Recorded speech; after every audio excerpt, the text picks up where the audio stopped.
Trabajo. Muy bien, jóvenes, muy buenas noches. El tema es la cartografía.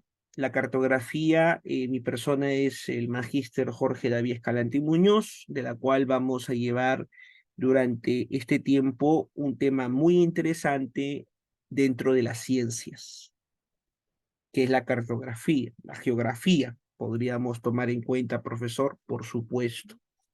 Entonces, ¿nosotros qué entendemos por la cartografía? Muchos podemos preguntarnos, hacer interrogantes, ¿para qué sirve la cartografía?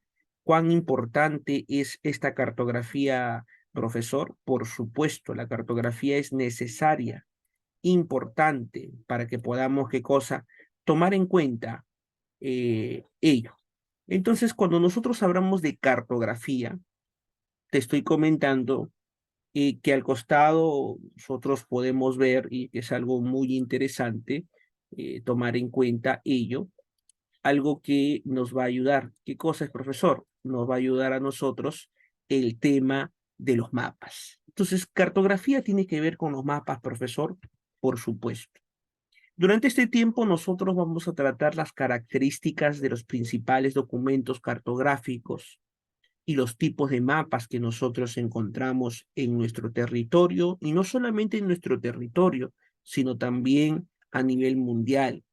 Como sabrán ustedes, nosotros como peruanos no solo tomamos decisiones en tema de ciencias, también necesitamos, por si acaso, a la comunidad científica internacional. Valgan verdades, esto nos va a ayudar a poder converger.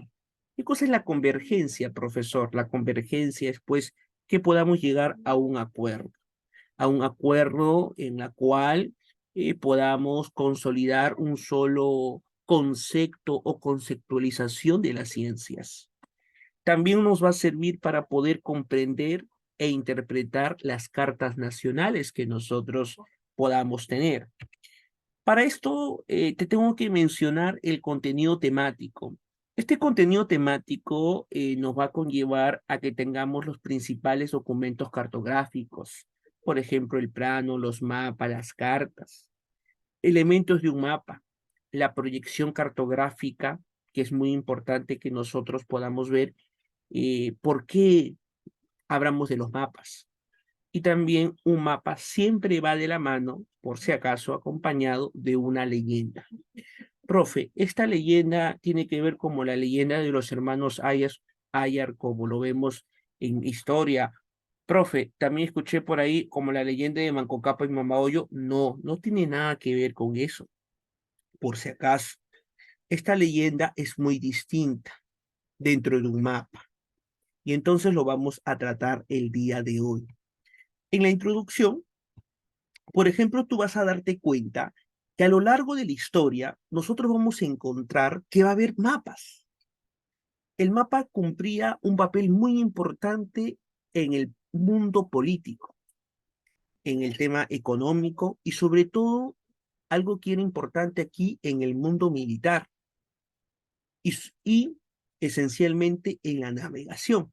Entonces los mapas servían para que podamos orientarnos un poco. Me imagino que tu profesor de historia o tu profesora de historia que te enseña ya te habrá mencionado de la cultura babilonia.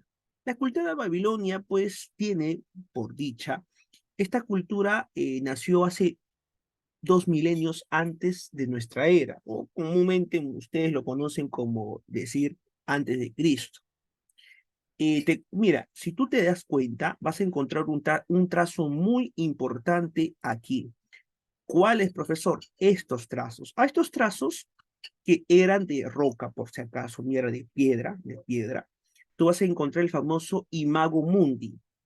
Este era el mapa más antiguo que tiene Babilonia. Y no solamente lo tiene Babilonia, lo tiene el mundo. Entonces, los primeros mapas se construían o se realizaban en una piedra, profe. ¿Es cierto? Sí. Si tú has ido alguna vez al Cusco o has ido a alguna de las provincias aledañas al Cusco, como Ayacucho, Moquegua, Huancavelica y otras más, vas a encontrar que también en el antiguo Perú existía el tallado de piedra. Entonces, muchas de las civilizaciones que existen en estos tiempos pues remotos ya utilizaban la piedra. Entonces, pero esta piedra no era sola, también había muchas de ellas que eran pues tablillas de arcilla. Y acá también encontramos esta tablilla de arcilla. Profe, ¿para qué servía esto? Esto servía para poder trazar y así ellos trazaban de una manera más eficaz con el objetivo de cobrar impuestos. Ojo, nosotros vamos a encontrar ahora al lado derecho, mira, esta piedra. Muchos de los historiadores dicen que esta piedra se llama el famoso Sayhuite. Esto lo encontramos justo en nuestra región. Por eso yo te decía, si tú has ido al Cusco, o has ido a Huancavelica, a Bancay, que en Apurímac, Ayacucho, tuve la oportunidad de estar en Ayacucho, entonces tú vas a encontrar que casi todas las construcciones están basadas en piedra, pero justo en Sayhuite, en el Apurímac, encontramos que acá hay el primer plano, mira, el primer plano petreo, hecho por arquitectos incas. Entonces, los incas ya hacían plano, donde ustedes van a encontrar aquí que se estaba representando las primeras construcciones y asentamientos humanos de las personas, como por ejemplo los canales de irrigadío. Las famosas escalinatas, mira, si tú lo puedes visualizar, vas a encontrar de esa manera. Los famosos estanques de agua. Wow, profesor, esto es importante. Yo nunca conocía sobre este tema. Entonces, ello ya se practicaba en el antiguo Perú, por supuesto. Es importante que tú te sientas orgulloso de nuestra identidad cultural. ¿Por qué te lo comento? Porque aquí vas a darte cuenta lo buen científicos que eran nuestros amigos los incas. Hay un libro que yo te comento que debes citar y que es interesante, debes leerlo, se llama aquí la historia general del Perú, pero antes de esto hablamos también de un libro de Garcilaso de la Vega. Garcilaso de la Vega escribe un libro muy interesante que se llama Los Comentarios Reales y nos habla pues que en el antiguo Perú ya existía este mundo científico, pero no al mismo estilo europeo, por si acaso. Adelante, Sara Milagros, puedes también conversar con nuestro Sarita. Sí, te escuchamos. Profesor, soy Mendoza Bazán, Ah, ya, profe. dígame, dígame. Quería preguntar, ¿en serio en esos tiempos ya existían los Su audio impuestos? se puede escucharlo para escucharlo un poco más su audio. Perdón, profesor, es que tengo mala garganta. ¿En esos Ya.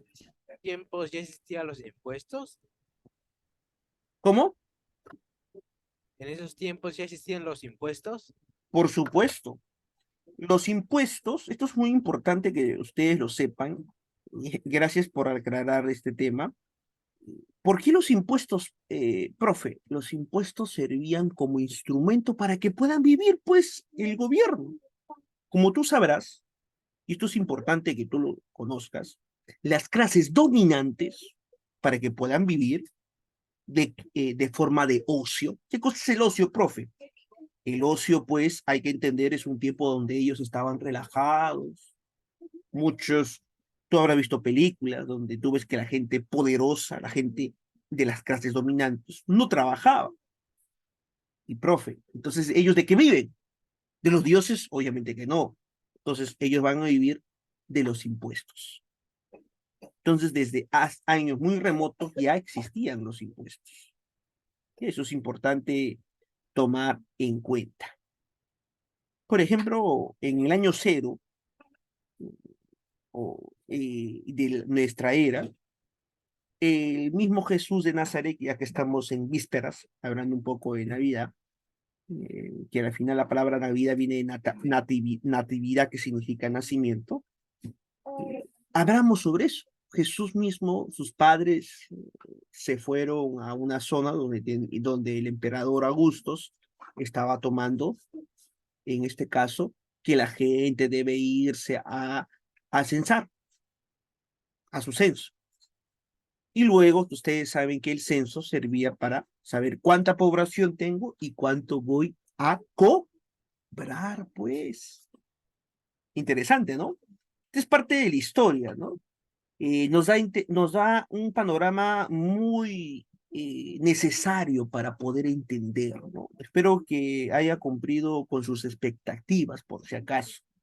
Me comenta si es que he podido cumplir con esas expectativas en torno a su pregunta. Y si alguien, por ejemplo, de acá del escenario tuviera alguna duda o qué le pareció, puede escribirme también aquí a través del chat. Continuando, vamos a ver algunos documentos cartográficos. La cartografía necesita un respaldo. Ese respaldo lo va a usar a través de los documentos, ¿no? Eso es muy también necesario.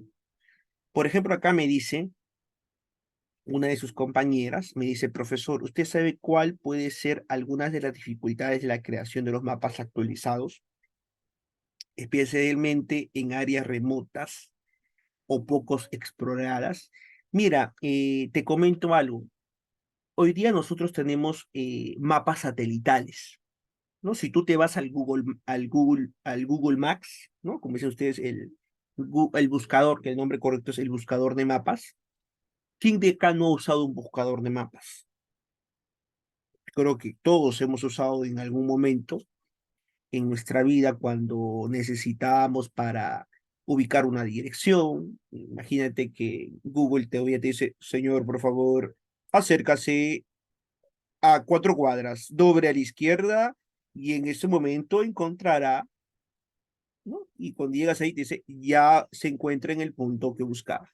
¿Te das cuenta? Entonces, esto se logra gracias a al satelital, los satélites. Entonces, los satélites son, pues, podríamos decir, un punto muy importante hoy en día, ¿no? Entonces, esto hace a que podamos nosotros conocer con mayor precisión lo que tiene que ver en torno a los mapas, ¿no? Los mapas actualizados, ¿no? Hoy día la tecnología ha llegado a expectativas nunca antes vistas, ¿no? Que hace 20 años atrás, estoy hablando del año 2003, estamos en 2023, se podía hacer, ¿no? Pero que haya cumplido con su expectativa Grismar y Gretel, ¿no?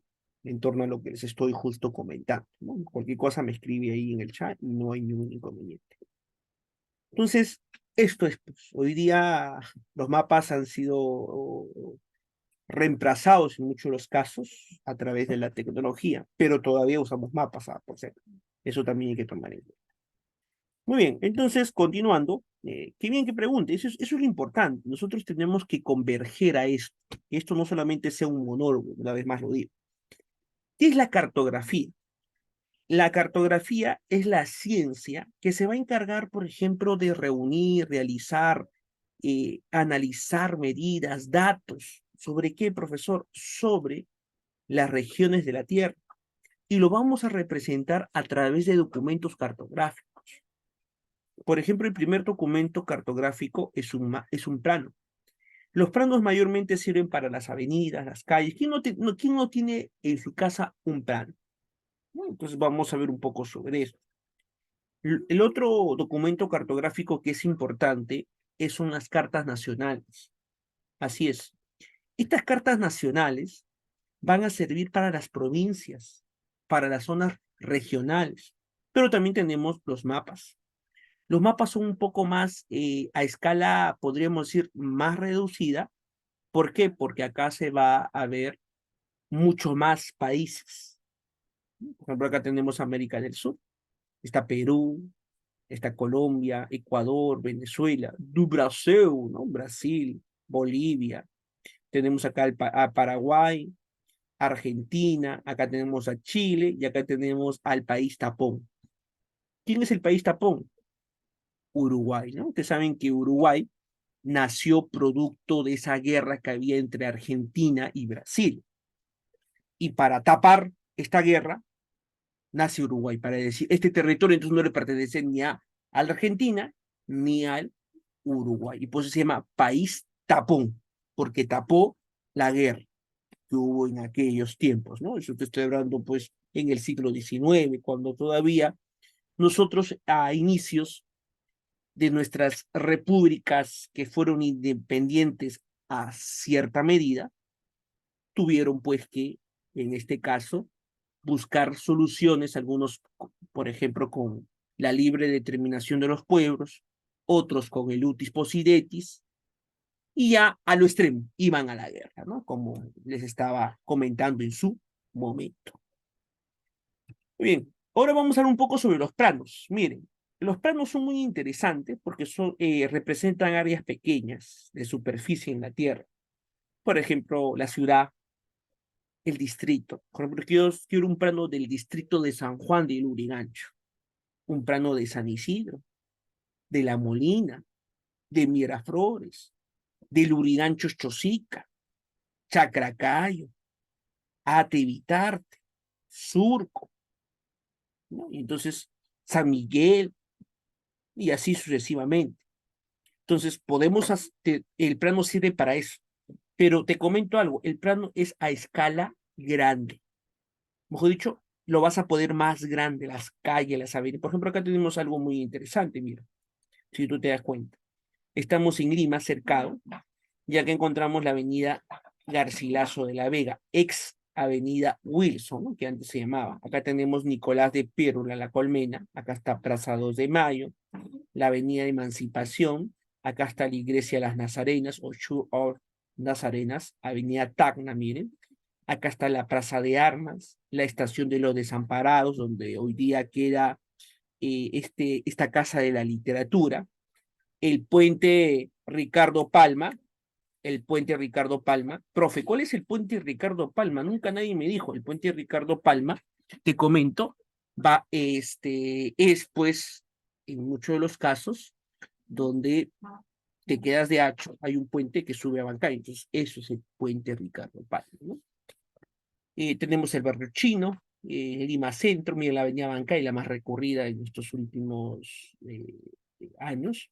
Tenemos la Universidad de San Marcos, mejor dicho, universidad es la casona de San Marcos. Acuérdate que la Universidad de San Marcos fue fundada el 12 de mayo de 1551 y queda justo al frente del parque universitario, ¿no? Entonces, este parque universitario tiene un reloj. ¿Quién de ustedes lo ha visto alguna vez? Un reloj de color, en este caso, entre blanco o un poco rosado. ¿Alguien ha visto? Entonces, este reloj fue donado por los alemanes cuando el Perú cumplió 100 años de independencia, ¿no? La estatua de Manco Cápac que queda en la Plaza Manco Cápac nos lo dieron los japoneses. Entonces es algo interesante. Entonces, en la época del centenario del Perú, nos regalaron muchas cosas, ¿ah? Les aviso. Lamentablemente que en el bicentenario no nos dieron regalo a algunos países, ¿no? Pero eso es lo que te puedo comentar. Entonces, esto de acá se llama un plano. ¿Por qué? Porque estamos viendo con mayor precisión las calles, los jirones, ¿no? Las avenidas principales. Ustedes pueden ver acá un jovencito. Este jovencito está preocupado. ¿Por qué? Porque él está usando su brújula. ¿Quién de ustedes alguna vez ha utilizado una brújula?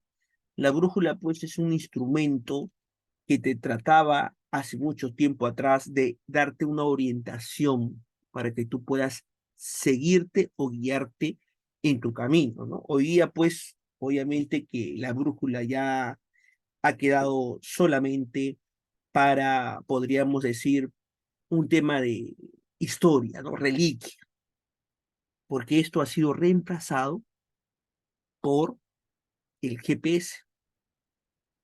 Hoy día el GPS lo encontramos en nuestro celular. Entonces, este celular nos conlleva a que podamos hoy día dirigirnos, ¿no? Buscamos, marcamos, nos dirigimos y ya estamos en el lugar que queremos. Antiguamente, ¿qué hacíamos? Teníamos que pedir a alguien de la esquina, señora, ¿usted dónde queda la avenida, vamos a poner, Nicolás de Piérola? Y tú o Girón Cusco, ¿dónde queda, señora? Ah, y la señora te decía, o a veces también decía, aquí a 2 cuadras, y tú sacabas. Entonces, hoy día ya no hay ni necesidad de preguntar, qué? Porque el celular nos va a ayudar y nos va a orientar. Hasta todavía, si estás con carro, tienes la ventaja que el celular te va a indicar por dónde debes caminar. Mejor dicho, por dónde tienes que ir con el carro. Te va a decir, por favor, por acá no vayas porque hay mucho tráfico. Y te va a dar algunos atajos, ¿no? Entonces, una de sus compañeras nos dice, profesor, ¿usted cree que sea el futuro de la cartografía? Ah, ¿cuál cree que sea el futuro de la cartografía y cómo cree que puede evolucionar? El futuro de la cartografía va a ser muy interesante. ¿Por qué te comento? Porque vamos a tener los famosos mapas tridimensionales. ¿Esto qué significa?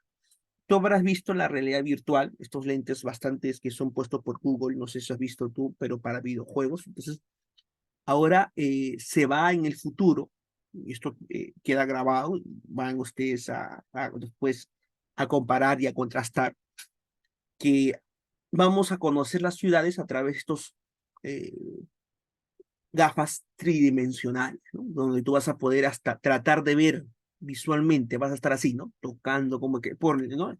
Quiero estar en Barcelona, España, entonces voy a poder tocar el espacio, la catedral, entonces una realidad virtual, ¿no? Nos va a llevar a eso. Entonces, eso también hay que tomar en cuenta, ¿no? Si hablamos de cómo va a evolucionar la cartografía en el futuro, pues eso va a ser una de ellas. Hay las gafas Google, ¿no? Las gafas Google en el Perú todavía están en este proceso, pero ya en los Estados Unidos ya estamos hablando que estas gafas son tipo gafas que te están orientando por dónde debes ir y cómo se debe trabajar, ¿no? Entonces, eso también. Entonces, el futuro ya es hoy día, si hablamos del futuro, ¿no? Entonces, eso también. Muy bien, gracias por sus preguntas. Yo de verdad aprecio bastante eso porque nos ayuda a poder saber. Entonces, ahora nos vamos a dónde? Nos vamos a los mapas. Como tú sabrás, los mapas representan áreas un poco más extensas. Por ejemplo, un país, un continente. Son escalas más pequeñas.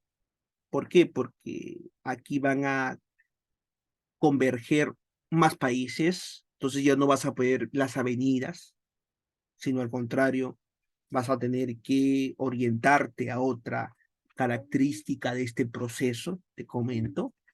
Entonces, brindan una información básica general, no es tan específica como lo son en este caso los planos. Aquí vamos a encontrar que es bidimensional, o hay una latitud, una longitud que vamos a ver en unos momentos. Presenta grado de deformación, tenemos dos tipos de mapas, no te olvides, el mapa general, uno muy común, y tenemos los mapas temáticos, como por ejemplo, ahora lo vamos a ver, los mapas generales o también básicos, son aquellos pues que representan la superficie terrestre, como tú lo puedes ver aquí, mira, ahí está. Por ejemplo, estamos aquí en un mapa, que muchos de estos mapas, ya sean físicos o humanos, como le dicen, cumplen una función. Este es un mapa topográfico. ¿Por qué nosotros decimos que es un mapa topográfico? Porque este mapa va a representar el relieve. ¿Qué es el relieve? Es el nivel de escala. Por ejemplo, las curvas. Por ejemplo, aquí vas a encontrar, si tú te das cuenta, mira el relieve que tiene el mapa. Wow, profesor, esto es tremendo hablar de ello. ¿Por qué? Porque tú encuentras aquí algo que es muy interesante, la altitud. Este es un cerrito. Profe, ¿cómo sabe usted? Ahora te voy a explicar en unos momentos. Entonces, la Carta Nacional es un tipo de mapa topográfico del Perú. Mira, vemos este color verde. Cuando es de color verde, ¿qué significa? Hay verde, planta, vegetación. Y si está de color marrón, entonces son cerros o colinas que no tienen vegetación. Entonces, esto es importante, profe, que esto de acá, nosotros lo conocemos gracias a los mapas, sí. Ponle que quiere decir un lugar, por ejemplo, acá dice Rincón de Canto Grande, Morón de Aza, ¿no? Estamos acá en una zona, en una provincia, entonces este color verde, entonces yo sé que esta área son cerros, colinas, pero con vegetación. Muy bien, ahora vamos a hablar sobre los mapas temáticos. Es aquel que está diseñado para mostrar características o conceptos particulares en, en el uso convencional de los mapas. Este término se puede dar de la siguiente manera. Tenemos un mapa hidrográfico. Mira, este mapa hidrográfico nos habla sobre las leyendas, vemos acá, nos habla sobre qué, sobre los ríos, todos los ríos del Perú. Por ejemplo, tú sabías que el río Amazonas tiene su origen en la provincia de Arequipa. Wow, ¿qué, profe? ¿El río Amazonas no venía de Colombia o del Brasil o del Ecuador? No, al contrario, ahí desemboca. Entonces, el río Amazonas proviene de la región de Arequipa. Interesante, ¿no? Entonces, también tenemos un mapa político. Los mapas políticos son con exclusividad para poder delimitar los departamentos. Por ejemplo, Lima, ¿cuáles son las fronteras que tiene Lima en el norte? ¿Cuáles son las fronteras con la cual tiene en el sur? Por ejemplo, Ica. En el este, con Junín, profe, y en el norte, con Ancash. ¿Y cómo sabe usted? Gracias al mapa político, que se encarga de los límites departamentales. También tenemos los mapas edafólicos. Estos mapas edafólicos son los suelos, como tú puedes ver acá, la sustancia química natural que tienen los mapas en torno a qué, en torno al suelo, a la riqueza tan importante que se tiene que tomar en cuenta a la hora de practicar la agricultura. Tenemos dos tipos de agricultura, la agricultura intensiva y la agricultura extensiva. La intensiva, pues, es la que se usa la tecnología y la extensiva es la que se maneja de forma convencional o tradicional. No te olvides de eso. Eso es muy importante. ¿Por qué? Porque así nosotros conocemos de nuestro Perú.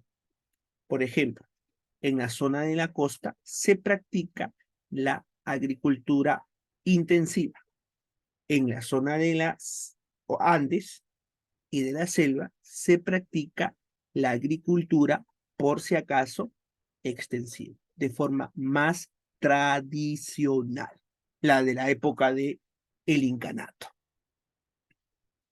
Ahora vamos a hablar sobre las cartas nacionales o la carta geográfica. Algunos dicen carta topográfica. Esta carta topográfica, te comento, tiene una escala de 1 a 100.000. Brinda información sobre los aspectos físicos, características que tiene el relieve, su pendiente, puentes, represas. Además, va a ser de forma tridimensional. ¿Por qué? Porque acá va a medir latitud, longitud y altitud. Pues es tridimensional por 3. Vamos a encontrar que se ve el tema de las curvas de nivel, que es muy importante.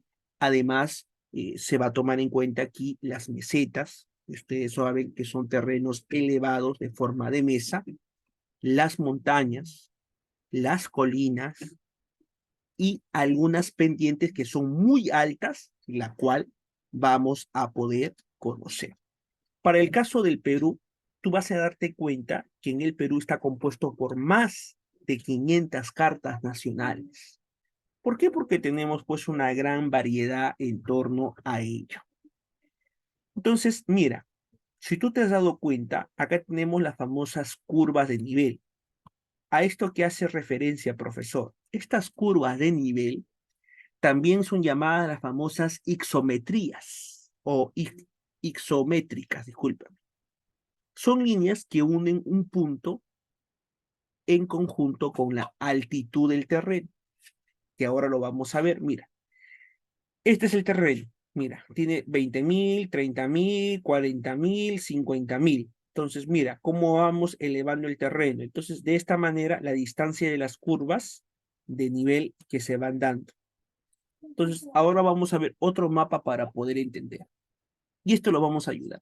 Tenemos dos tipos de curvas de nivel. Una curva donde hay mucha pendiente, como la que vemos acá, mira. Las que están separadas, por ejemplo, las que están separadas, como tú puedes ver acá, las que están separadas, representa que hay una pendiente o de altura, un cerro, bajo. suave, no es mucho. Pero cuando tú ves que está muy junto, la pendiente, entonces la pendiente en este caso es muy fuerte. Hay mucha altura. Ya, tenemos que nosotros aprender a leer un mapa topográfico. Profe, ¿esto para mí a qué me va a servir? Yo estoy todavía en el nivel, puede ser secundaria, ¿no? En una educación básica regular. Pero si tú quieres estudiar ingeniería, te va a servir este tema. Si tú quieres estudiar arquitectura, tienes que aprender el tema de la topografía. Si quieres estudiar ingeniería ambiental, ingeniería de minas, ingeniería civil, tenemos que conocer este tipo de cosas. Profe, yo puede ser que yo no voy para otros temas, pero siempre estos cursos nos sirven en nuestra formación académica preprofesional. Entonces, es muy importante que tú puedas conocer. Mira, acá tenemos las famosas cotas. ¿Qué cosas son las cotas? Son los numerales. Estos numerales, podemos verlo acá, mira. Esta es una cota ascendente. Este es un numeral, miren, ascendente. Miren cómo va subiendo, miren cómo va subiendo. Sube, sube, sube, sube. 10, 20, 30 y 40. Pero también tenemos una cota descendiente. ¿Qué cosa es una cota? Que el terreno va bajando, se va hundiendo. Como este de acá, miren cómo se hunde este terreno. Se hunde, se hunde, se hunde. Entonces este va de 40, 30, 20 y 10. Entonces, de esa manera. Por ejemplo, este de acá es una cota descendiente, mira, va descendiendo. Este de acá, mira, así se va. Así es el terreno. Va bajando, va bajando, va bajando. Entonces, eso también hay que tomar en cuenta. Entonces, eso nos va a ayudar a nosotros, por supuesto. Ahora vamos a ver un poco sobre los elementos de un mapa. Entonces, los elementos de un mapa, no es que yo tengo el mapa y yo ya me creo, conoce y ya está, suficiente, falso. Entonces, ¿qué elementos tiene un mapa? Me faltó decirles, y les comento ahora, la escuela náutica fue fundada justo a principios de la edad moderna, ¿no? Que fue muy importante tomar en cuenta aquí. ¿Por qué? Porque lo va a fundar un príncipe, en este caso, de la península ibérica, del Portugal, el príncipe Enrique. Por eso a Enrique lo ponen el sobrenombre Enrique el Navegante, quien funda la primera escuela náutica en Europa. Ojo, toma en cuenta eso, toma nota. El primero en fundar la escuela náutica en Europa, en el siglo XVI, fue Enrique el Navegante, el príncipe de Portugal. No te olvides de eso, eso es un tema muy importante. Entonces, los elementos que tienen los mapas, por ejemplo, tiene que tener un título. Por ejemplo, ¿qué título es? El mapa del Perú, político.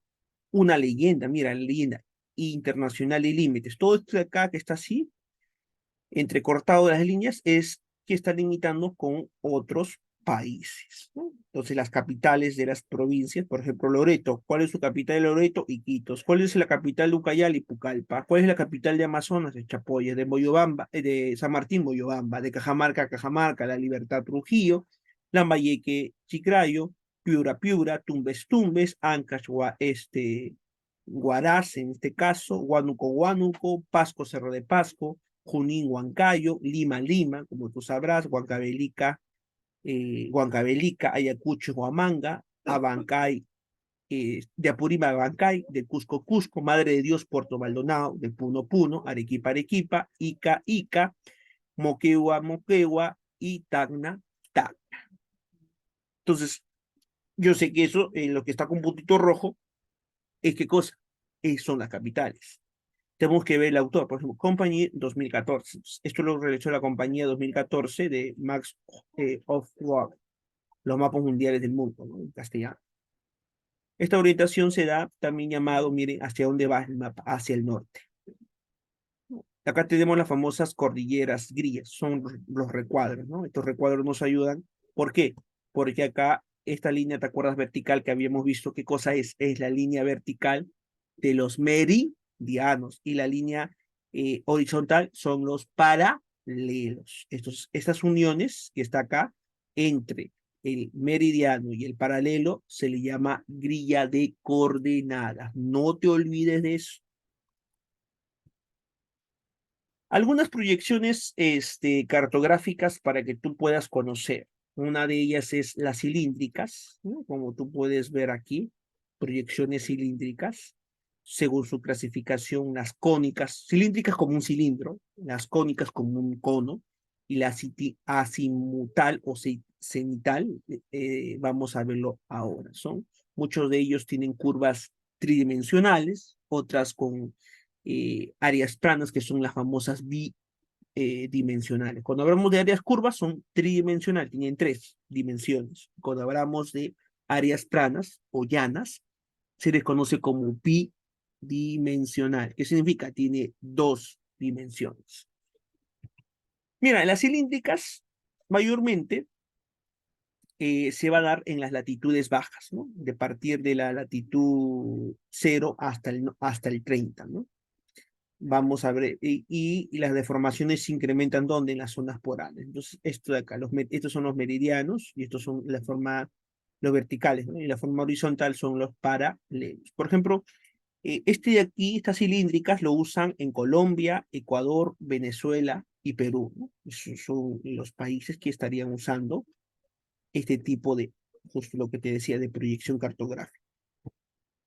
Mira, la proyección Universal Transversal Mercator, UTM, este cilindro, como justo te decía yo, es una secante, un meridiano, divide la Tierra en 60 zonas y de 6 grados longitud cada una en separación.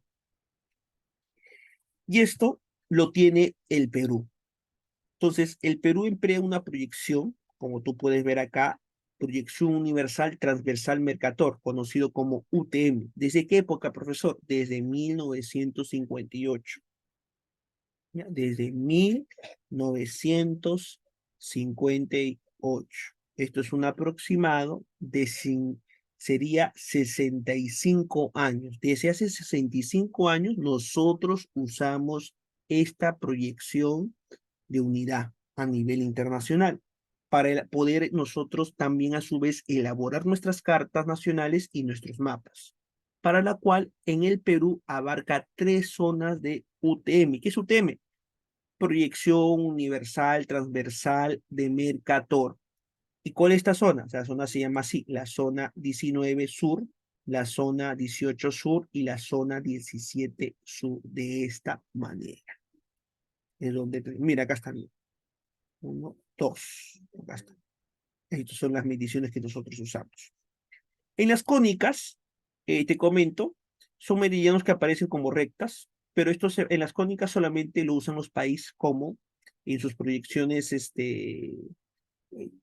cartográficas, lo emplea Estados Unidos, Italia, Alemania, Argentina, porque está más lejos de la línea ecuatorial, y la famosa azimutal o cenital lo utilizan en este caso las zonas que están entre 60 grados a 90 grados este, de las latitudes. ¿Quiénes lo van a usar? Los países que están más cerca de los polos, polo norte o polo sur. Por ejemplo, tenemos a Finlandia, Noruega, Artántida, Groenlandia, ¿no? Y los polos. Entonces, ellos van a usar este tipo de proyecciones cartográficas. Acuérdate, el Perú, ¿qué proyección cartográfica usa desde 1958? ¿Te recuerdas o no? Yo te lo dije en su momento. ¿Cómo se llama? A ver, ¿te recuerdas? Ahí está. UTM. No te olvides, ¿ah? Puede venir una pregunta de examen, ¿ah? Ahora vamos a hablar un poco sobre la leyenda. Mira, la leyenda. Este es un recuadro, generalmente que usamos bastante nosotros, que tiene mucho interés, ¿no? Los intereses del castillo histórico, la iglesia colonial, el monumento histórico, la ventana, ¿no? El balneario, la vista panorámica, el teleférico, el parque merenero, el hotel. Vemos acá la vialidad, ¿no? Cómo puedo llegar, el transporte, el medio, la hidrografía, pues sé que hay ríos, hay lagos, embalses, ciudades, área urbana, capital del estado, capital del municipio, capital de la parroquia, la población, el relieve, de qué nivel estamos hablando, de cuántos sobre el nivel del mar Abramos. Entonces, todo esto nos va a ayudar aquí a poder conocer también cómo este mapa de acá. Por ejemplo, este es un ejemplo. Regiones geográficas del Perú. Esta es la leyenda. Todo lo que es amarillo es la costa. Y todo lo que es marrón es la sierra. Mal llamada sierra, ¿no? Como ustedes sabrán, yo siempre les dije a ustedes y les he corregido, que se llama los Andes peruanos. Y todo lo que es verde es la selva. Pero hay que entender que esta forma de clasificar al Perú es una concepción muy europea. Nosotros acá lo que queremos, somos peruanos, sobre todo, todos somos peruanos, salvo que por ahí puede haber algún extranjero, pero también somos latinos, no hay problema con eso. Eh, pero el problema es esto, nos hemos vuelto muy europeos hasta a la hora de hacer ciencias. ¿Esto qué significa? Esto es un concepto español, que los españoles trajeron a todo lo que es verde, la selva, que nunca llegaron a los españoles a esta zona. Todo lo que es cerros, donde me falta el aire, donde no puedo, ya, eso se llama sierra. Y todo lo que es zona donde que está cerca de la playa lo pusieron costa. Pero eso es falso. El doctor Javier Purgal Vidar, en su tesis Las ocho regiones del año 1940, él dice que en el Perú no existe tres regiones, sino ocho regiones naturales. Que también lo vamos a ver en su momento. Pero el doctor Antonio Brac, que fue el primer ministro de Ambiente en los años 90, él dijo, no existe ocho, sino 11 ecoregiones en el Perú, donde va a incluir al mar del Perú. ¿Qué tal? Muy interesante, ¿cierto? Espero que les haya ayudado lo que el día de hoy les he podido brindar. Muchas gracias, de verdad. Espero que haya sido de mucha ayuda para ustedes. ¿Alguien tiene alguna duda, alguna inquietud al respecto?